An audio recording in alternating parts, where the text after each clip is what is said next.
डोंबिवली शोभायात्रेचे प्रमुख अतिथी ज्येष्ठ वकील आज माझ्यासोबत आहेत उज्ज्वल निकम. आपण त्यांच्यासोबत बातचीत करूयात. सर, सुरुवातीलाच नववर्षाच्या तुम्हाला खूप खूप शुभेच्छा. आपल्याला देखील खूप शुभेच्छा, आपल्या दर्शकांना देखील खूप शुभेच्छा. मी 2013 साली इथे आलो होतो शोभायात्रेला. पुन्हा 13 वर्षांनी हे 100वे वर्ष असल्याने श्री गणेश मंदिर संस्थांचे पदाधिकारी श्री दुधे आणि त्यांचे सगळ्या सहकाऱ्यांनी मला खास विनंती केली, म्हणून मी आज इथे आलो. आज नव्या विचाराची, नव्या धोरणाची गुढी आपण उभारतोय.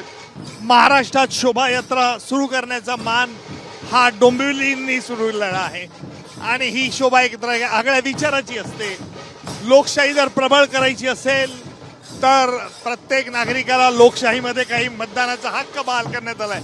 हे निवडणुकाचं वर्ष आहे, त्यामुळे मी आपल्या माध्यमातून आपल्या सगळ्या नागरिकांना आवाहन करेल की लोकशाही सुदृढ निरोगी असण्याकरता प्रत्येक नागरिकाने आपल्या मतदानाचा हक्क बजावला पाहिजे, एवढीच प्रवचन. म्हणजे पाडव्याचा संकल्प हा केला पाहिजे प्रत्येक मतदाराने, असं म्हणायला हरकत नाही. हो, केवळ माझा काही संबंध नाही, हा असा तो तसा अशी घरात बसून टीका करण्याचा अधिकार तुम्हाला नाही.